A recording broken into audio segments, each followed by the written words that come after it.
wanted to introduce you all to the concept of integration. It's part of the name of the class, Integrated Oral Presentations. And this is what I'm talking about. And we've had some integration as we've gone through the first couple of speeches. You've seen how I integrate in terms of my discussion and lecture material, that kind of thing.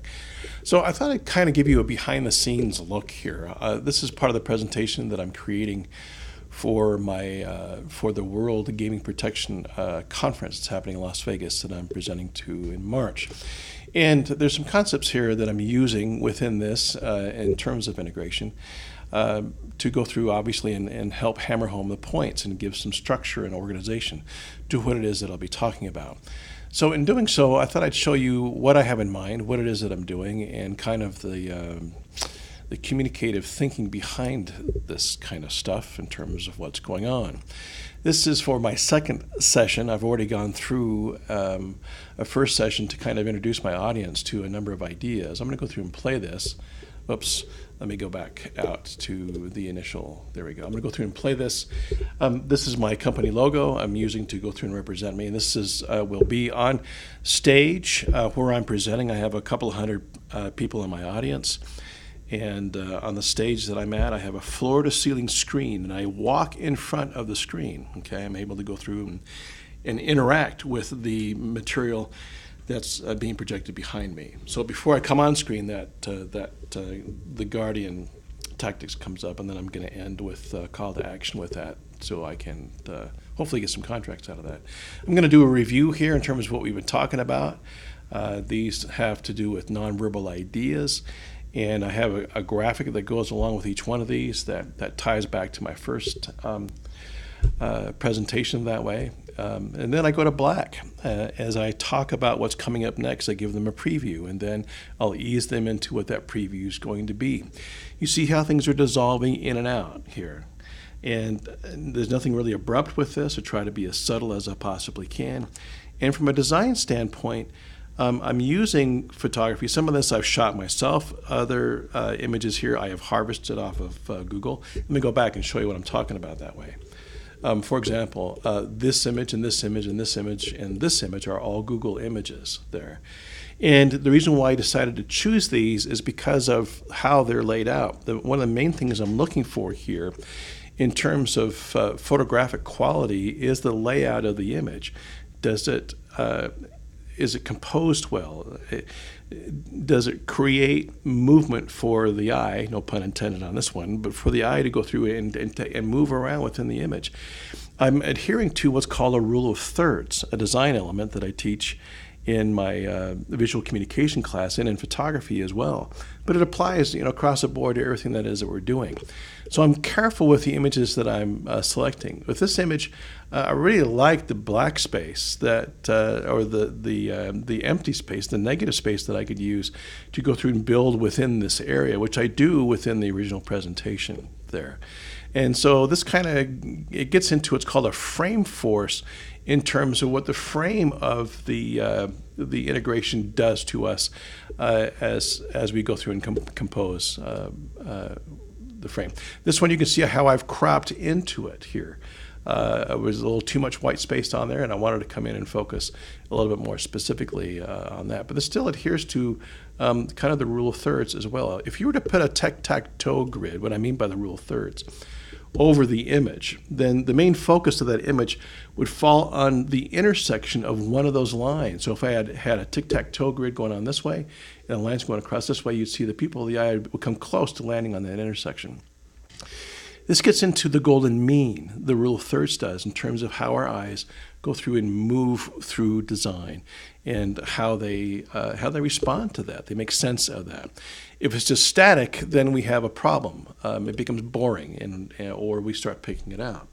This image of Ben here also falls under that rule of thirds and gives some room here in terms of the negative space to bring in then what it is that I'm trying to talk about. Notice that I'm not using a lot of terminology. There's not a lot of words coming up here. And that's something I want to get you all away from, especially bullet points, okay, unless it's absolutely necessary. So here I'm getting into a baseline in terms of talking about watching eye behavior before we get into engaging a subject or getting into crowd behavior. Now I'm speaking with an audience who work in a casino culture, a casino environment. So I'm trying to find images that go through and speak to that type of content directly. But notice again the image here, in terms of how it's composed, adheres to that idea of the rule of thirds. I've also gone monochromatic for the most part on this. I'm still editing this one. The previous image, I might drop the color out of it as well. But I'm doing that to go through and establish a mood as well. Here I'm talking about space and how people who become more escalated in terms of threat detection tend to work their space a little bit differently. So I found this image that had a nice compression of individuals within a confined space to go through and get my point across. I think I have, yeah. So here I've chosen an image that also has some negative space where I can pull in a graphic at the back of that. When I am using terms, okay, and I'm doing them as a list, I will build them this way. You've seen me do this in class. And as I talk about each one, they will build in, okay, and then when I'm done, they will build out. Now, I don't know if you saw that, how the eyes changed to body. Okay, I'm going to go back then. And what I'm doing with this is I'm building some level of anticipation with my audience. If they're taking notes, on the first slide here, they see how that goes. Also, the reason why this is on the camera right side is because while I'm on stage, I will be standing in the middle of the screen, and I'll be talking about each one of these as they come up. I'll go through and reference them just with a nonverbal point as they come by. So I become integrated, hence the term, into the actual presentation. Now watch what happens. So watch eyes morph into body, and guess what? Now we're going to see more. We're going to see that kind of pattern come up. Now my learners in the audience know that they can go through and anticipate what's going to happen. I don't put them all up at the same time because I don't want them writing them all down at the same time. I'm going to go through and cover each one. Watch as I get into space, the same thing, okay? As I talk about each one, it slugs in and builds that, and then when I'm done with all of that, it transitions into the next one. So this is anticipatory in terms of my audience. They become conditioned to how it is I'm going to go through and talk to them. And where this text is placed within this is off to the side so I can integrate myself into the image and be able to go through and point to them or reference them as we go through and talk about it. Okay? So those are some basic ideas in terms of how we're managing our integration. The whole concept here is that you as a speaker become integrated into what's happening with your presentation in your background in terms of the visuals that you're using, the images that you're using, and how you transition in and out of what's going on with that way. Let me get out of this, and let me go back to all the transitions that you're seeing within this are done with dissolves. And the last point I want to make with you is this. Okay, I built this a long time ago to show students, kind of bonk them over the head with what it is that I'm talking about. First off, before I get into bonking, well, here, let me bonk you with this. Boom. Okay, you see that? That transition? It's pretty cool, right? The dust comes off. Let me go back and do that again. Boom. Right? There's probably a sound that goes with that, too, if I had the audio up. I don't want you to do that. And let me come back to that. I'm using black, by the way, as my theme on everything that I do, because if I were using white when I stand next to or when I integrate myself into the actual projection, the white projects over me.